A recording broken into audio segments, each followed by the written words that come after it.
Aturan turunan Undang-Undang Cipta Kerja di sektor pertanian yaitu Peraturan Pemerintah Nomor 26 Tahun 2021 telah terbit.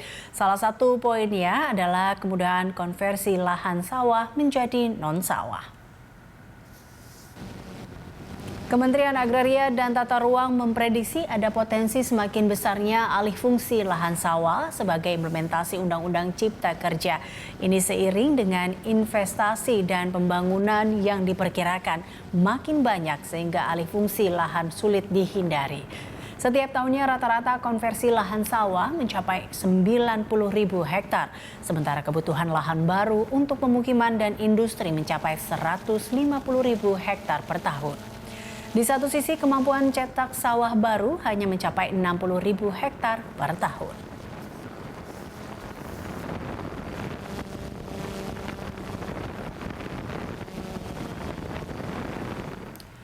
Ya pemirsa, Indonesia saat ini masih terus berupaya menciptakan ketahanan pangan. Di tengah banyaknya tantangan seperti berkurangnya lahan, rendahnya produktivitas, sumber daya manusia, dan lain sebagainya.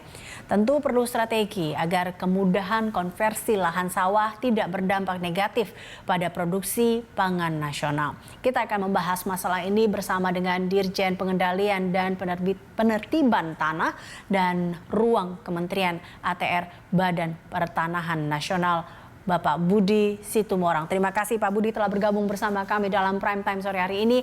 Pak Budi, ini kalau kita lihat terkait dengan PP nomor 26 tahun 2021 tentang penyelenggaraan bidang pertanian, di mana salah satunya mengatur terkait kemudahan konversi lahan sawah, Pak. Ini seberapa besar sih sebenarnya kemungkinan ini bisa semakin mengurangi luas sawah di Indonesia nantinya? Ya, baik. Terima kasih. Selamat sore untuk semua. Jadi informasi terakhir bahwa Undang-Undang Cipta Kerja sebagai turunan yang turun dalam PP 26 maupun PP kami 20 tahun 2001, ya 21 tahun 2001 tentang penyelenggaraan penataan ruang. Kemungkinan alih fungsi lahan sawah itu pada saat sekarang sebelum Undang-Undang Cipta Kerja itu benar tadi ada 90.000 hektar yang bisa diperkirakan dari tanpa dilakukan pencetakan sawah yang ada 60.000, 150 itu rata-rata sebenarnya 100 sampai 150 itu adalah alih fungsi lahan tanpa dilakukan intervensi. Undang-Undang Cipta Kerja melakukan intervensi itu. Jadi kalau saya berpendapat, walaupun ini saya tidak mengikuti di dalam PP 26, tetapi di dalam PP 21 penyelenggaraan penataan ruang, Undang-Undang Cipta Kerja ini justru melakukan pengendalian. Jadi selain dia memberikan kemudahan melakukan investasi di dalam prosedur perizinan dan segala sesuatunya, pengendalian itu juga ada, Bu. Pengendalian pemanfaatan ruang maupun pengendalian pertanahan. Di sana dikatakan bahwa lahan-lahan yang tadinya kita berpotensi sebagai lahan yang kita lindungi atau lahan abadi itu akan tetap kita jaga sebagai zona yang kita kendalikan. Atau istilah kita sawah abadi. Nah, lahan-lahan yang tidak ini kita masih sempatkan berkembang untuk investasi. Jadi sementara di dalam 8 provinsi yang kita identifikasi, yang lumbung-lumbung pangan yang ada di Pulau Jawa, di Sumatera dan Bali dan Nusa Tenggara, itu kita hanya berkurang dalam waktu sekarang itu kita akan menjadi di 8 provinsi itu 3,7 juta hektar. Yang tadinya hanya tadinya sebelumnya adalah 3,9. Jadi dalam waktu 20 tahun ke depan kita akan tetapkan menjadi 3,7. Jadi memang tetap kita tidak bisa mengatakan bahwa alih fungsi lahan tidak mungkin, akan dimungkinkan tapi lebih terukur.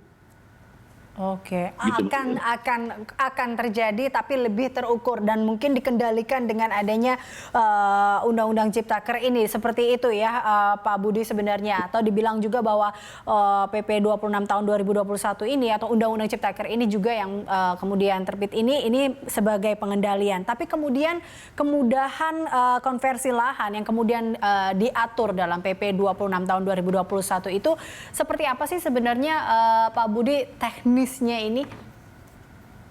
Kalau alih fungsi lahan ini kan sebenarnya masih dimungkinkan ya, tetapi dia akan terukur baik waktu, ukuran maupun tempatnya, Mbak. Di mana yang memang kalau dia memang daerah yang memang sangat subur, ya mungkin kita tidak bisa mengatakan itu boleh konversi. Di dalam PP penyelenggaraan penataan ruang sebenarnya kita mengatakan dari pengendalian itu pengendalian pemanfaatan ruangnya, Bu. Ya. Jadi kita memanfaatkan ruang yang ada. Nah, prosesnya di dalam pengendalian ini kita melihat nanti kalaupun memang dia sudah ada izinnya misalnya, Ibu ya. Izin sudah ada di atas sawah. Kalau belum dibangun, tentunya kita kita akan mengatakan dia tetap akan jadi sawah. Izin akan kita alunir, dibatalkan misalnya. Tetapi kalau memang sudah dibangun, kita akan memberikan suatu catatan bahwa dia tidak boleh memanfaatkan dan membuang sampah atau limbah dan air yang ada di situ sehingga mengganggu sawah-sawah yang sudah akan kita lindungi. Jadi begitu, Pak. Oke, nah berarti kan ini butuh sebuah kerjasama, bisa dikatakan seperti itu ya Pak Budi. Nah lalu bagaimana ini dia, kalau kerjasama berarti sinergitas, harmonisasi sinergitas di sini harus dibangun. Seperti apakah tentunya sinergitas apa dan bagaimana menjalin kerjasama ini dengan kementerian-kementerian atau lembaga terkait Pak Budi? Benar sekali Bu, bukan hanya kementerian, mungkin termasuk kepada Pemda Bu. Karena yang memberikan izin-izin itu adalah Pemda. Nah itu yang paling berat sebenarnya dengan teman-teman kita Pemda. Tapi sekarang dengan adanya sawah abadi yang sudah tetapkan tadi, kita integrasikan ke dalam rencana tata ruang, Ibu, ya teman-teman semua. Setelah itu teman-teman tata ruang, teman-teman Pemda melakukan penyusunan tata ruang, dia mereview tata ruangnya, kita berikan bahwa ini tidak boleh dirubah. Jadi mulai dari perencanaan tata ruang, kebijakan-kebijakannya, sampai kemudian nanti kami setelah itu masuk dalam rencana tata ruang, eksekusi di lapangan perizinannya juga kami melakukan pengendaliannya, Bu. Nah, pengendalian yang paling pertama adalah akan memberikan sanksi administrasi maupun sanksi pidana. Kenapa sanksi administrasi pertama? Karena memang kita masih melakukan restoratif justice, Bu. Jadi bagaimana mengkoreksi, merapikan kembali, memulihkan kembali. Tapi kalau memang sudah dipulihkan tetap melanggar, baru kita yang paling terakhir adalah sanksi pidana. Jadi ada sanksinya, Bu. Terima kasih. Oke, Pak Budi, ini kalau juga tadi kan kita lihat di mana Indonesia sebagai negara agraris saat ini masih berkutat dengan upaya menciptakan ketahanan pangan dengan berbagai tantangan seperti makin berkurangnya tadi ya luas lahan, menurunnya produktivitas petani, tadi juga dikatakan juga SDM kita lalu dan lain-lain halnya. Apa sih Pak sebenarnya antisipasi pemerintah agar dengan adanya kemudahan konversi lahan sawah dalam Undang-Undang Ciptaker ini tidak berdampak negatif pada upaya peningkatan produktivitas sawah dan juga penciptaan ketahanan pangan? Satu, kita di dalam rencana tata ruang kita menyiapkan di dalam Undang-Undang Cipta Kerja ada insentif disinsentif, Ibu. Jadi kepada kawan-kawan petani juga yang menjaga sawahnya tetap menjadi sawah akan kita berikan insentif. Dan jadi kawan-kawan yang melakukan pelanggaran kita melakukan disinsentif. Nah, disinsentif ini akan membuat efek jera bahkan sampai sanksi. Jadi baik pada masyarakat atau masyarakat tani itu tentunya sebagai pemegang lahan pertanian kita akan sangat mendukung. Tapi kawan-kawan yang melakukan investasi di sawah, karena sawah ini memang kondisinya sangat seksi, Ibu. Satu, dia rata, ada airnya, kemudian dekat transportasi. Jadi memang sangat senang sekali orang akan mengambil sawah. Tapi akan ada disinsentif kita lakukan untuk ini. Betul, betul. Demikian. Oke. Terakhir Pak Budi, akankah dengan Undang-Undang Ciptaker ini kita tahu ya, kalau tadi sawah ini sangat seksi dan juga banyak lahan-lahan yang banyak menggoda hingga akhirnya datanglah para mafia-mafia ini mencoba untuk mengambil ini.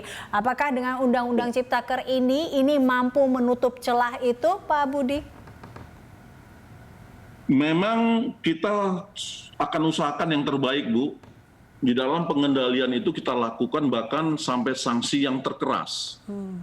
Ya Bu ya, jadi tapi tolong dia harus masuk dalam rencana tata ruang, kita akan katakan menolak kalau dia tidak sesuai dengan rencana tata ruang. Itu satu. Yang kedua adalah disinsentif kita lakukan kepada yang melanggar, bahkan kepada sanksi. Yang ketiga adalah kepada petani-petani, kita berikan insentif tadi, kita yakin Bu, dengan adanya masuk semua ini, yakinlah bahwa memang mungkin ada pengurangan tetap terjadi karena perkembangan ekonomi, sosial ekonomi masyarakat, perkembangan perkotaan, tetapi juga saya berharap teman-teman juga melakukan intensifikasi Bu, sehingga produktivitas meningkat walaupun lahan agak berkurang. Ya, ya. Oke, baik. Itu, Bu. Baik. Pak Budi, terima kasih Pak Budi telah bergabung bersama kami dalam Prime Time. Pemirsa, Terima kasih. Budi Situmorang, Dirjen Pengendalian dan Penertiban Tanah dan Ruang Kementerian ATR Badan Pertanahan Nasional.